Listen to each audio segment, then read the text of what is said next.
मेरे प्यारे बच्चों, आज हम संधि की दुनिया में फिर से वापस आए हैं। संधि, अभी तक आपकी स्वर संधि चल रही थी और आज से पहले आपने स्वर संधि का 4 भेद या 4 प्रकार पढ़ा। आज हम 5वीं प्रकार लेकर के आपके सामने आए हैं और संधि है अयादि। कौन सी संधि? अयादि। तो आप बड़े ध्यान से समझिए और अपनी कॉपी पर अभ्यास करिए। यह संधि आपको हिंदी और संस्कृत में तो आएगा ही आएगा। आप बड़े से बड़े कंपटीशनों में बैठेंगे तो वहां भी ये मिल सकती है। तो आइए हम संधि चलते हैं, स्वर संधि का 5वां पार्ट, अयादि संधि की तरफ। क्या है अयादि संधि? इसका सूत्र है, सूत्र बड़ा अच्छा है, ध्यान से समझिएगा। एचो अयवायावः। फिर से सुनो, एचो अयवायावः। यह है इस अयादि संधि का सूत्र। इसमें हम इसी को केवल व्यक्त कर देते हैं, आपका डेफिनेशन कंप्लीट हो जाएगा। क्या है? देखिए यहां पे एच, क्या है? एच। अब एच के साथ वो बोल रहा है कि कोई भी स्वर जुटे, कोई भी स्वर जुटे तो वे दोनों मिलकर बनेंगे क्या? ध्यान से देखिए, इसको हम विच्छेद करते हैं। यहां आता है अय, देख रहे हैं कहीं? ये अवग्रह है, अवग्रह संस्कृत का। अय के बाद अव, ध्यान से देखिए। उसके बाद यहां फिर आता है आय, यहां आता है आव। तो ये उसने बोला कि एच प्रत्याहार के साथ कोई भी स्वर या यूं कहो अच जुटे। अच मने, अच में सारे स्वर आते हैं, अच स्वर को बोलते हैं। यदि अच जुटे तो दोनों मिलकर क्रमशः आय, अव, आय, आव बन जाते हैं। ये हमने संस्कृत सूत्र को एक्सप्लेन किया। हिंदी में भी वही चीज है। क्या है? यदि ए, ऐ, ओ, औ के बाद कोई भी असमान स्वर, असमान स्वर मतलब कोई भी स्वर आए तो दोनों मिलकर क्रमशः आय, आय, अव, आव बन जाते हैं। समझ रहे हैं ना? आइए एग्जाम्पल देखते हैं। यहां कुछ एग्जाम्पल हम पहले से लिखते हैं, आपके सामने इसको विच्छेद करते हैं। ये संधि है, इसका विच्छेद कर लेना, ये विच्छेद है, इसका संधि कर लेना, इनको आपस में मिलान कर लेना और आपको ये सूत्र आपको समझ में आ जाएगा। ध्यान से देखिए, इस सूत्र को एक्सप्लेन कर दे थोड़ा सा तो आपको और सरलता हो जाए। ध्यान से देखिए, जैसे ए है, ए के साथ अगर अ रखें तो ये बनेगा अय। क्या बनेगा? अय। ध्यान दीजिए। और इस सूत्र के अनुसार चल रहे हैं, ध्यान देना। डेफिनेशन में थोड़ा उल्टा किए हैं। उल्टा क्या? यही आय की जगह अव आता, ए के बाद हमने आय, आय क्रमशः ए, ऐ जैसे यहां पे लिखा है इसके अनुसार बताया। हम पहले सूत्र के अनुसार चलने रहे हो या ऊपर नीचे हो जाएगा केवल। तो ए के साथ अ जुटे तो आय, समझ में आ रहा है? आय के साथ अगर जोड़ते हैं अ तो ये हो जाएगा आय। समझ रहे हैं ना? लेकिन सूत्र में ध्यान रखिए, सूत्र में ओ है। क्या है? ओ है। तो ओ के साथ जोड़ेंगे तो अ आएगा पहले, कोई दिक्कत नहीं, उसी को हम नीचे कर दें। देखो, ओ के साथ अ जुटे तो आएगा अव, और औ के साथ अ जुटे तो आव। ये बन जाएगा आपका सूत्र। अब इसमें परिवर्तन क्या होना है, इसको ध्यान से देखिए। ये जो सूत्र है हमने बताया ए के साथ अ आए तो ही अय होगा। तो यहां आप देख सकते हैं इसमें लिखा है ने में ए आया और इसकी शुरुआत यानी पहले पद के अंत में ए आया और दूसरे की शुरुआत अ से हुई, तो ये दोनों मिलेंगे तो अय होंगे। तो वही चीज हम इसकी स्वर और इसकी स्वर मिलान करके अय बना लेते हैं। तो नयन नयन नयन बन गया कि नहीं? अरे न पे ए है, ए का स्वर और इसका स्वर और ए और अ मिलके अय अय हुआ ना। तो इस न में जब अय जोड़ेंगे तो नय नय अगर न बचा था तो नयन आया कि नहीं? इसी तरह देखिए ये भी है, जितने भी ए वाली मात्रा है सब में अय आएगा, ध्यान देना अय। छेद अनम बराबर चयनम, देख सकते हैं। लेकिन यहां देखिए यहां अय आया, अब हम दूसरी सूत्र की तरफ चलते हैं। अय आएगा तो अय के साथ आ आएगा तो आय हो जाएगा। क्या हो जाएगा? आय। तो इसमें देखिए गय है, गय के साथ आ आया तो आय आना है ना, किसमें? इसी ग के जस्ट बाद, तुरंत तुरंत।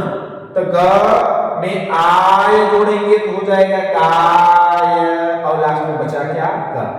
ये अय और अ को मिलान कर लिए तो आय आ गया और लास्ट में बचा क, तो गायक। क्या हो गया? गय धन अक बराबर गायक।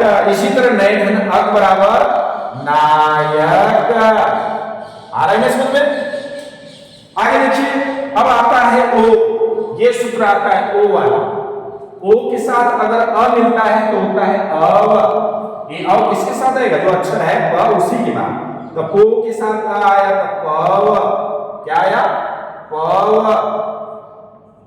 पव और लास्ट में बचा ना ईश्वर दोनों मिल गया। इनको मत देखा करो, इसका शुरू का देखा करो अक्षर, इसका लास्ट वाला अक्षर देखा करो।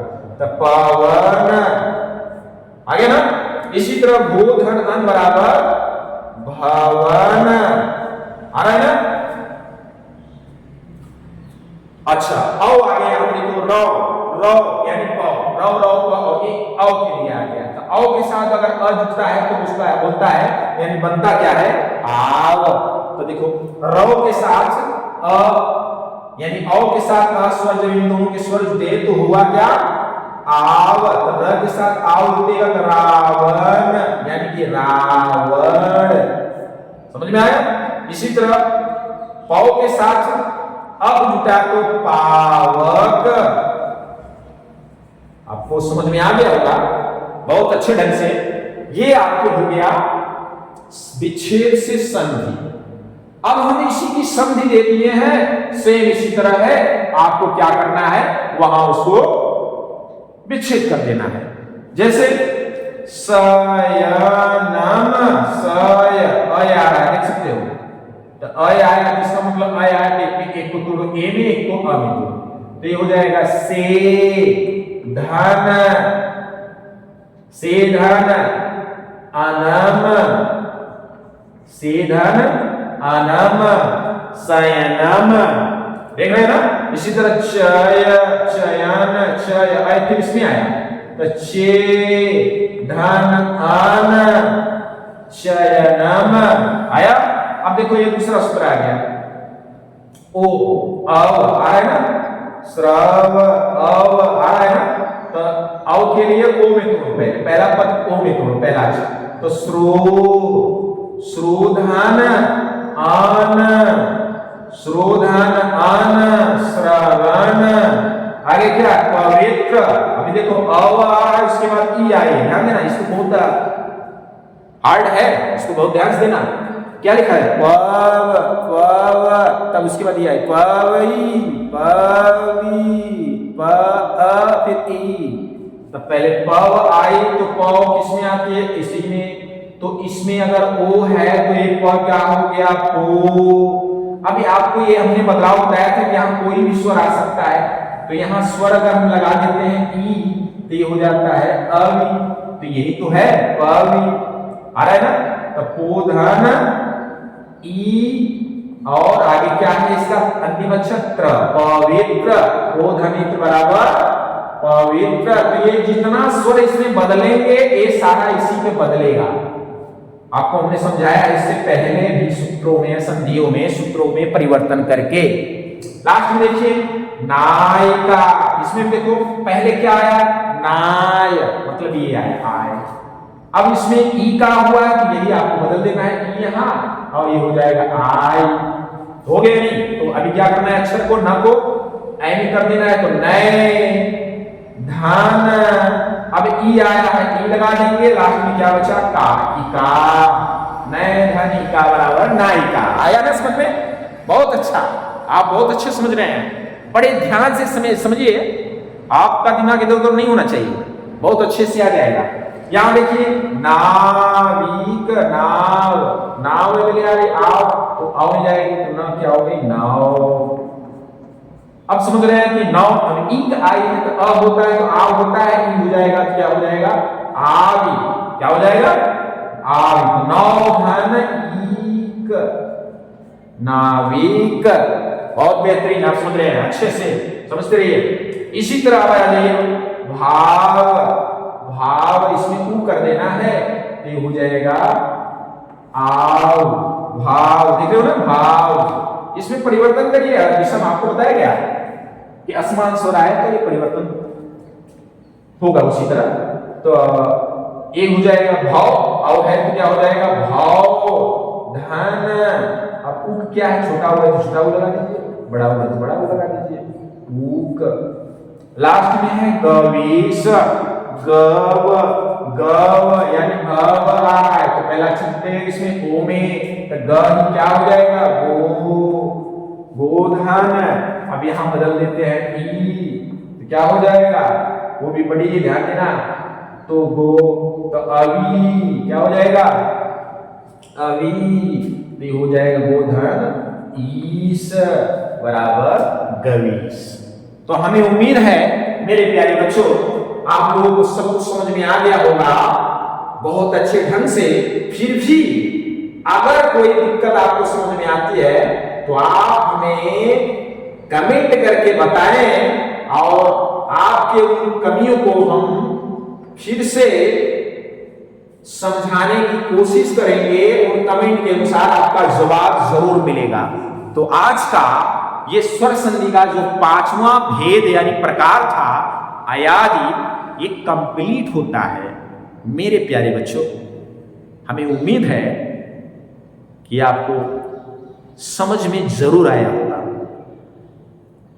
तो हमारी एक बात गौर करिए, समझ में अगर आपको आ गया तो अगर इस वीडियो को दूसरे अपने मित्र को, अपने दोस्त को, अपने रिलेटिव परिजनों को, उनके बच्चों को शेयर करते हो, सब्सक्राइब करवाते हो, तो उनको भी ये सारे वीडियो प्राप्त होते रहेंगे और उनके भी दिमाग में वृद्धि और विकास जरूर घर करेगी। तो आप भी पढ़िए और दूसरे को भी पढ़ाइए, यानी दूसरों का भी उद्धार करिए।